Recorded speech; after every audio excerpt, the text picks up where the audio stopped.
The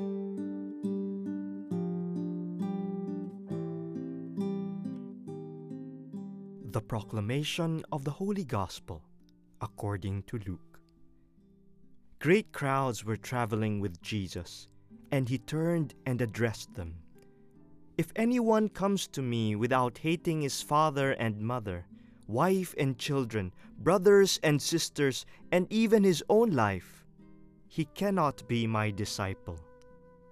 Whoever does not carry his own cross and come after me cannot be my disciple. Which of you, wishing to construct a tower, does not first sit down and calculate the cost to see if there is enough for its completion? Otherwise, after laying the foundation and finding himself unable to finish the work, the onlookers should laugh at him and say, 'This one began to build, but did not have the resources to finish.'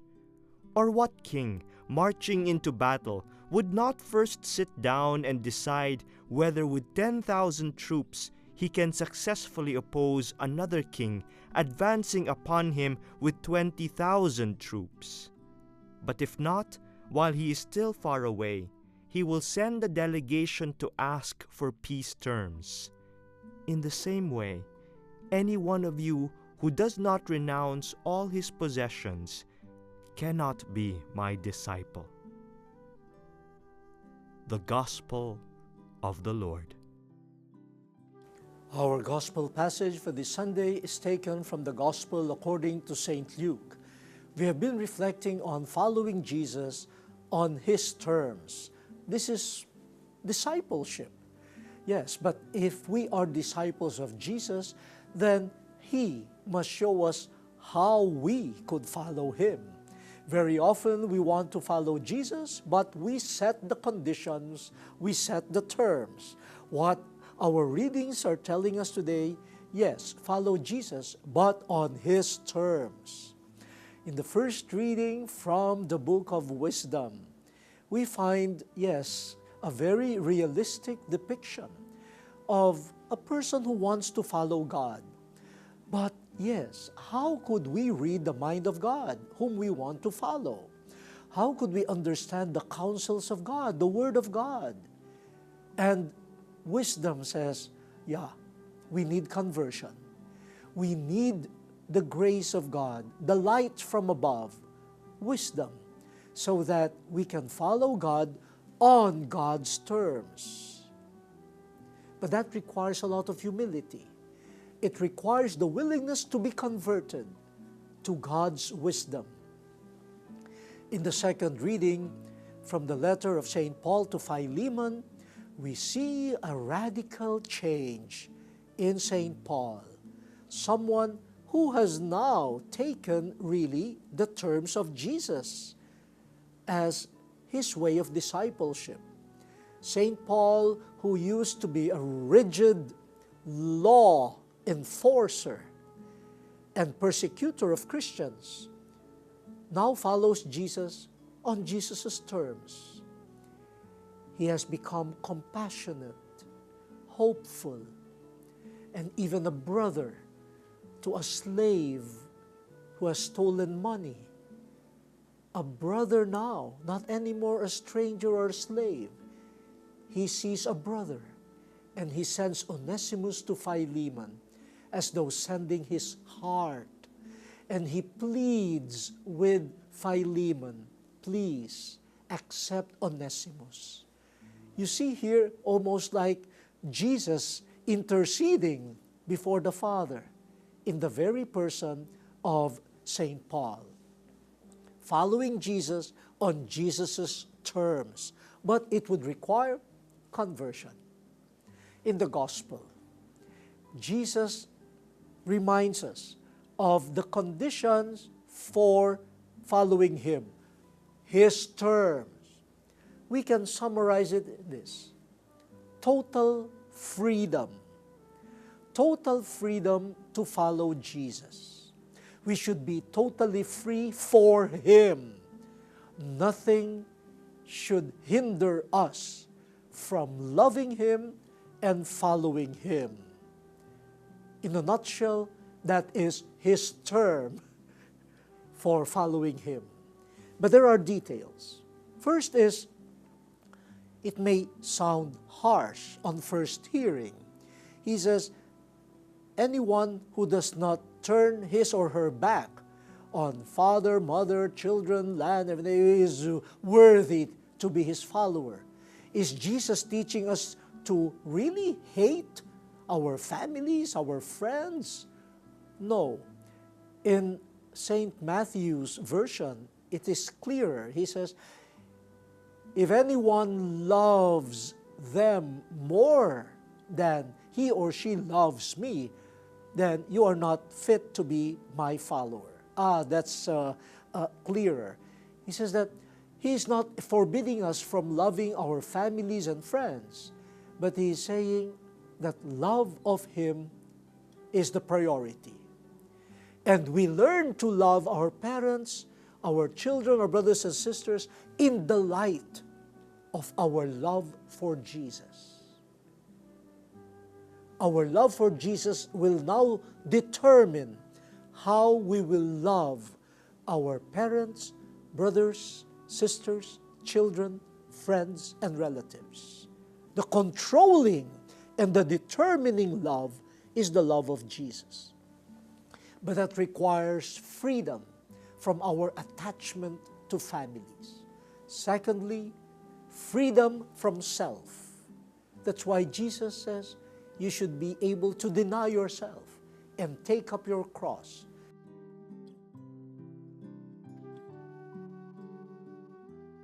Our attachment to self.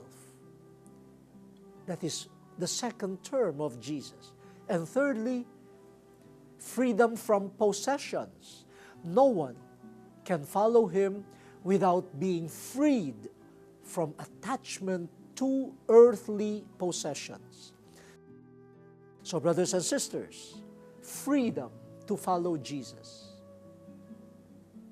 Those three areas: attachment from families or to families, attachment to self, and attachment to possessions. Nothing should hinder us from following Jesus. But then Jesus also says, reflect well. I am not imposing on you. Study well the consequences of being my follower. You know, my dear brothers and sisters, we need to take this seriously. Because very often, we become so-called followers of Christ simply as a conventional way of doing things. This is what they call cultural Christians. They are baptized, but they have not decided really to follow Christ. They get married in church, but living the demands of Christian marriage is the farthest from their concerns. They're worried about photos and videos and all the reception and the food that will be served, but then deliberately following Jesus in marriage, is the farthest from their concerns. So Jesus is telling us one of His terms is ponder, reflect, know the consequences of following me. You know, my dear brothers and sisters, another grace of the World Youth Day held in Poland was an encounter that I had with someone. And actually, he drove me from one event to another. And in the conversation, I learned that he grew up in a rather poor family of farmers and workers. His father taught them how to farm, but his father died quite young. And so he, with his brother, helped their mother to manage the farm, which was the only source of livelihood. And for love of his mother and his brother, he abandoned his desire to earn a university degree for the love of his parents. But then a time came when he was called to serve the church as a lay missionary.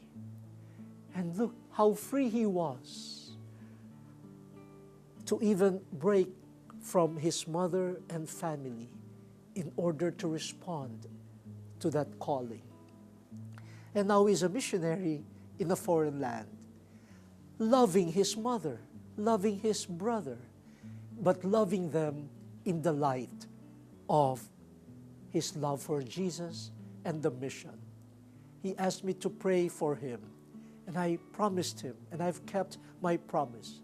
And he said, who knows, I might even be ordained in the future. Oh, what a gem we would have. Someone who follows Jesus on his terms. The word has been exposed. Let us now fulfill it.